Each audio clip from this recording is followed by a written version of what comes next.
தூக்கி எறிந்த பொழுது கணக்கு வாத்தியார் கணக்கு வரவில்லை என்று அடித்து விரட்டும் பொழுது ஊறவிட்டே ஓடலாம் என்று நினைத்த பொழுது அருகில் உள்ள நண்பன் கட்டி அணைத்து, கணக்கு தானே வரவில்லை நண்பா, கவலை விடு நண்பன், நான் வருகிறேன் உன்னோடு, ஓடி போகலாமா படிக்கலாமா என்று சொல்லி உன்னை அதே பள்ளியில் படிக்க வைத்து இன்று உன்னை பெரிய மனிதனாக மாற்றுவதற்கு அவன் காரணமாக இருந்திருக்கின்றன.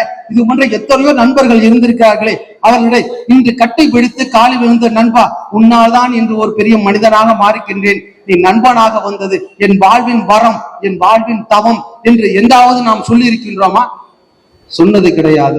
எத்தனையோ மனைவிமார்கள் உங்களோடு கட்டிய காரணத்துக்காக இன்றும் அடுப்படையில் இருந்து நீங்கள் வேண்டிய உணவுகளை சமைத்து கொடுத்து, தன் மகன்களுக்கு வேண்டிய உணவை சமைத்து கொடுத்து, மகனுக்கு வேண்டிய உணவை சமைத்து கொடுத்து, விருந்தினருக்கு வேண்டிய உணவை சமைத்து கொடுத்து, மாமனார் மாமியாருக்கு வேண்டிய உணவை சமைத்து கொடுத்து, ஒரே காலை உணவை 5 முறையில் 5 நபர்கள் செய்து கொடுத்து, ஒரே மதிய உணவை 3 நபர்களுக்கு 3 உணவை செய்து கொடுத்து, உப்பு பிடிக்காதவர்களுக்கு உப்பு இல்லாமலும், உப்பு பிடித்தவர்களுக்கு உப்பை அதிகம் போட்டும், சுகர் இல்லாதவர்களுக்கு சுகர் இல்லாமலும், காபிகள் சுகர் உள்ளவர்களுக்கு சுகரையும் போட்டு விதவிதமான காபிகள், காபி ஒன்றாக இருந்தாலும் விதவிதமாக வேறு விதமான டேஸ்ட்களில் செய்து கொண்டிருக்கும் அந்த மனைவிகளுக்கு என்றாவது கணவன்மார்கள் கட்டி பிடித்து காலில் விழுந்து, அம்மா இந்த கட்டிய ஒரே ஒரு காரணத்துக்காக என் சொந்தங்களை எல்லாம் ஒவ்வொரு விதமாக மகிழ்ச்சியாக நீ பார்த்துக் கொள்கிறாயே, உன்னை நான் எப்படி பார்ப்பேன், நீ என் வாழ்க்கையில் வந்த தவம் என்று என்றாவது நீங்கள் மனைவிமார்களை பாராட்டி இருக்கிறீர்களா? பார்க்கும் பொழுது வெண்டிக்காயாக பார்க்கவில்லை, இந்த வெண்டிக்காய் என் மகனுக்கு பிடிக்கும் என்று ஒரு தாய் நினைக்கிறாளே, அது தாய். கேரட்டை பார்க்கும் பொழுது இந்த கேரட்டில் என்னுடைய தம்பி சகோதரனுக்கு பிடிக்கும் என்று அந்த கேரட்டில் அந்த சகோதரனின் முகத்தை பார்க்கிறாரே, இது போன்ற எண்ணங்களில் அந்த அடுப்பங்கரையில இருந்து உங்களுக்காக உழண்டு கொடுக்கும் அந்த மனைவிமார்களுக்கும் அம்மாமார்களுக்கும் என்றாவது நாம் ஒரு முறையாக நம் கண்ணில் நம் முகத்தில் அம்மா முகம் தெரிகிறது என்று நினைத்துக் கொண்டிருக்கின்றோமா? ஏன் ரத்தம் நல்லா படிச்சுட்டான்னு சொல்றோம், ஆனா அதே பையன் மதிப்பெண் கம்மியாக எடுத்து ஃபெயில் ஆயிட்டான்னு சொன்னா சொல்லக்கூடியது, ஓ வளப்படி ஒய்ஃப சொல்லுவான், ஓ வளப்படி உன்ன மாதிரியே வந்திருக்கான் பாரு, பெத்த என்ன இவனை புள்ளியா பெற்றதுக்கு வேற ஆளை பெற்றிருக்கான்னு சொல்லுவான். அன்பு தம்பிமார்களே, அண்ணன்மார்களே, நானும் ஆண் தான், நன்றாக தெரிந்து கொள்ளுங்கள். குழந்தைகளும் சரி மனைவிகளும் சரி தவறுகள் செய்தால் அதை நீங்கள் பொறுப்படுத்த சொல்லுங்கள். அவர்கள் திறமைகள் செய்தால் பெருமையாக இருந்தால் அந்த பெருமைகளை அவர்களிடம் விட்டு விடுங்கள். வாழ்க்கை மிக மிக அழகாக இருக்கும். உலக லெவல்ல கொக்கோ கோலா வந்து பயங்கர பாப்புலர் ஆனிச்சு. கடைசியில உள்ளவங்களுக்கு நான் பேசுறது புரியுதா? ஓகே, உலக லெவல்ல கொக்கோ கோலா வந்து பயங்கர ஃபேமஸ் ஆனிச்சு. ஆனா இந்த அரபிக் கண்ட்ரிகள், சவுதி அரேபியா இருக்கு இல்லையா, அந்த மாதிரி அந்த பாலைவனங்கள் இருந்த பகுதிகள் மட்டும் கொக்கோ கோலா ஃபேமஸ் ஆகல, ஒரு கொக்கோ கோலாவோட விற்கல. என்னடா ஆச்சரியம், உலகம் முழுக்க கொக்கோ கோலா வாங்கி குடிக்கிறான், ஆனா டெசர்ட் மாதிரி இருக்கு, அங்க ஏன் குடிக்க மாட்டாங்கிறாங்க? ஒண்ணுமே புரியல கம்பெனிக்காரங்களுக்கு. உடனே அதை வந்து அனலைஸ் பண்றதுக்கு ஒரு மார்க்கெட்டிங் மேனேஜர் கூப்பிட்டாங்க, அனலைஸ் பண்ணி சொல்லுங்க. அவன் சொன்னான், நீங்க அட்வர்டைஸ் பண்ண காப்பியை காட்டுங்கன்னு சொன்னாங்க. அட்வர்டைஸ் பண்ண காப்பியை காட்டினாங்க. அது எப்படி இருக்குன்னு சொன்னா பாத்தீங்கன்னா, அந்த அட்வர்டைஸ்மெண்ட் எப்படி சொன்னா, 3 பிக்சர். ஃபர்ஸ்ட் பிக்சர்ல வந்து படுத்திருப்பார் ஒரு ஆளு, விளையாட்டு வீரர். செகண்ட் பிக்சர் நின்றுகிட்டு கொக்கோ கோலா குடிப்பார். 3வது பிக்சர்ல கொக்கோ கோலா குடிச்ச பிறகு பயங்கர ஓடுவார், ஃபாஸ்டா ரன்னிங். என்ன சொல்ல வராங்கன்னா, நீ படுக்கையா இருந்தாலும் நீ எழுந்திரிச்சு கொக்கோ கோலா குடிச்சிட்டீங்கன்னா விளையாட்டு வீரர் மாதிரி ஓடலாம் அப்படின்னு மெசேஜ் சொல்றாங்க. அதனால உலகம் முழுக்க வாங்கி குடிக்கிறாங்க. பரவாயில்லப்பா, எனர்ஜி ட்ரிங்க்ஸ் ஆயிடுச்சுன்னு எல்லாம் குடிக்கிறாங்க, கொக்கோ கோலா விற்கிது. ஆனா சவுதி அரேபியா மாதிரி கண்ட்ரிகளே இது விற்கல. காரணம் வந்து நம்ம வந்து லெப்ட்ல இருந்து ரைட் படிப்போம், ஆனா சவுதி அரேபியால ரைட்ல இருந்து தான் படிப்பாங்க, லெப்ட்ல இருந்து கிடையாது. ஃபர்ஸ்ட் அங்க ரைட்ல இருந்து தான் படிப்பாங்க. அப்ப அவங்க என்ன நினைச்சுக்கிட்டாங்கன்னா, ஃபர்ஸ்ட் நல்லா ஓடுறான், ரைட்ல 3வது படம் நல்லா ஓடுற படம், நல்லா ஓடுறான். 2வது நிக்கிறான், ரெஸ்ட் எடுக்கும்போது கொக்கோ கோலா குடிக்கிறான். அடுத்து அவனுக்கு 3வது படம் என்னாச்சு, பிளாட் மறுக்கையா விழுந்துட்டான், செத்து போயிட்டான்.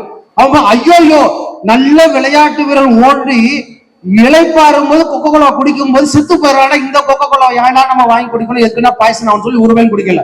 மழை பெய்யும்போது உப்பு வைக்க போகாத அப்படின்னு சொல்லுவாங்க. சீசனை தெரிஞ்சுக்கணும், எந்த சீசன்ல நீங்க இடத்த விற்கணும் அப்படின்னு தெரிஞ்சுக்கணும்.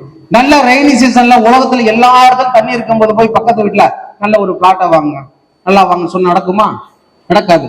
மக்கள் மத்தியில காசு இருக்கணும். காசு இருக்கும்போது எப்ப வரும்னு சொன்னா, பே கமிஷன் வரும்போது காசு இருக்கும். 8th பே கமிஷன் வந்து ஜனவரி வரப்போகுது, ரியல் எஸ்டேட் எல்லாம் ஏற போகுது, மக்கள்கிட்ட பணம் வரப்போகுது. அந்த டயத்துல நீங்க அட்வர்டைஸ்மெண்ட் பண்ணணும், சீசன்ஸ் வரும். ஸோ இது மாதிரி no your customer and no your seasons, அது வந்து வெரி வெரி இம்பார்ட்டன்ட்.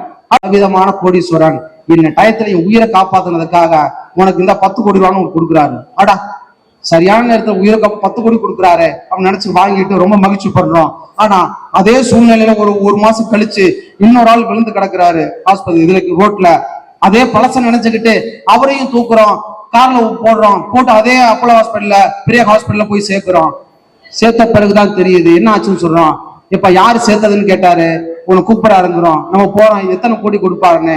ஆனா அந்த பேசணும்னு சொல்றாரு, அட பாவி, நான் பசி மயக்கத்துல படுத்துட்டேன்பா, 2 இட்லி வாங்க கூட என்கிட்ட காசு கிடையாது, என்ன தூக்கி இந்த பெரிய ஹாஸ்பிட்டல்ல சேர்த்துட்டியே, பில்லு 2 லட்சம் ரூபாய் சொல்றானே, 2 இட்லி வாங்கவே முடியாத எனக்கு 2 லட்சம் ரூபாய் பில்லு வச்சுட்டியே, பாவி மனுஷனை, என்னடா உன்ன பண்ணது, என்னடா பாவம் பண்றேன், என்ன விட்டுருக்கலாமே, அங்கேயே சித்திருப்பனேன்னு சொல்றாரு. இவருக்கு என்ன செய்வது என்று புரியவில்லை. நண்பர்களே, நன்றாக புரிந்து கொள்ளுங்கள். நீங்க செய்த செயல்கள் ஒன்றுதான், ஆனால் உங்களுக்கு ரீசன் தெரியாது. ஆனா நீங்க மாத்தி செஞ்சிருந்தீங்கன்னு வச்சீங்களேன், பிரச்சனை கிடையாது என்பதை உங்களுக்கு நான் தெரியப்படுத்த விடுகிறேன். அவர்களுக்கு நான் சொன்ன பதில், அவர்களுக்கு தெரியாமல் இருந்தது பணம். அம்மா, உங்கள் கணவர், உங்கள் மகன் இறந்து விட்டார், கடந்த 22 வருடமாக நீங்கள் குறைவான பென்ஷன் வாங்கி கொண்டிருக்கிறீர்கள், அதை எல்லாம் கூட்டி கழித்து பார்க்கும் பொழுது உங்களுக்கு 24 லட்சம் ரூபாய் வரப்போகிறது என்று சொல்லி 24 லட்சம் ரூபாய் நான் வாங்கி கொடுத்தேன். அந்த சொந்த வீட்டுக்கு, சொந்த இடத்துக்கு நீங்கள் அஸ்திவாரம் போடும் ஒரு ஆணித்தரமான இடத்தில் இருக்கிறீர்கள். உங்கள் உண்மையை சொல்லுங்கள், நம்பிக்கையான பாத்திரத்தை சொல்லுங்கள். ஒவ்வொருவரும் இன்றைய உலகத்தில் வாழ்பவர்கள் சொந்த வீட்டில் வாழ வேண்டும், சொந்த வீட்டில் வசிக்க வேண்டும். புறாவாக இருந்தாலும், குஞ்சாக இருந்தாலும், காகமாக இருந்தாலும் தனக்கென ஒரு தனிக்கூண்டு வேண்டும் என்று நினைக்கிறதே. மனிதனாக பிறந்தவன் ஒவ்வொருவரும் தன் சொந்த வீட்டில் வாழ வேண்டும், சொந்த வீட்டில் வசிக்க வேண்டும், சொந்த வீட்டில் இறக்க வேண்டும் என்று நினைப்பதில் என்ன தவறு என்பதை நீங்கள் சொல்லலாம். எப்பா, இங்க போனா நம்பிக்கையா இருக்கும்பா அப்படி சொல்லுவாங்க. நான் சின்ன வயதில் இருக்கும் பொழுது ஒரு சிறிய மளிகை கடை இருந்தது எங்கள் பூதலூர் கிராமத்தில். இந்த மளிகை கடைக்கு போகும்போது எப்பொழுதும் அந்த மளிகை கடையில் மட்டும் 10 நபர்கள் கியூல இருந்து வாங்குவேன் என்ற காரணம், அவரிடம் எனக்கு ஒரு நம்பிக்கை பிறந்து விட்டது. ஸ்பெஷாலிட்டி ஹாஸ்பிட்டல் இருந்தாலும் இன்றைக்கும் பூதலூரில் அந்த 10 ரூபாய் வாங்கக்கூடிய, நான் சிறு வயதிலிருந்து இன்று வரை கும்பல் அங்கதான் கூடுறாங்க. என்ன சொன்னாலும் எங்க அம்மா போகும்போது கூட அந்த டாக்டர்கிட்ட போனா நம்பிக்கையா இருக்கும், உடல்நிலை சரியாயிடும் சொல்றாங்க. எனவே அந்த ப்ரொபஷனலிசம், அந்த நம்பிக்கை உங்களிடம் இருந்தால் உங்களுக்கு காம்படிஷன்ஸ் அப்படின்னு யாருமே கிடையாது. உங்களுக்கு வர வேண்டியது வந்தே தீரும்.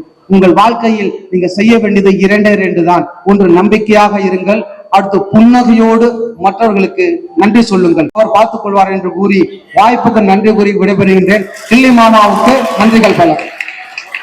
எதுவும் இல்லை, எல்லோரிடத்திலும் அன்பு பாராட்டுங்கள்னு சொன்னார்ல, அதை செஞ்சா போதும், நம்ம வாழ்க்கையில ரொம்ப சந்தோஷமா நிம்மதியா இருப்போம்னு மிகப்பெரிய உண்மையை சொல்ல நம்முடைய மரியாதைக்குரிய ஜெயசீலன் சார் அவர்களுக்கு நம்முடைய மரியாதை கலந்த நன்றிகளை சொல்லுவோம்.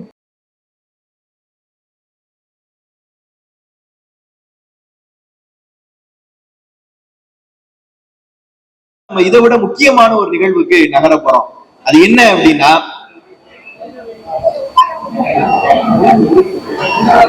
பத்தின ஒரு ஏவி நம்முடைய டிவில டிஸ்பிளே ஆகும், எல்லாரும் பாருங்க.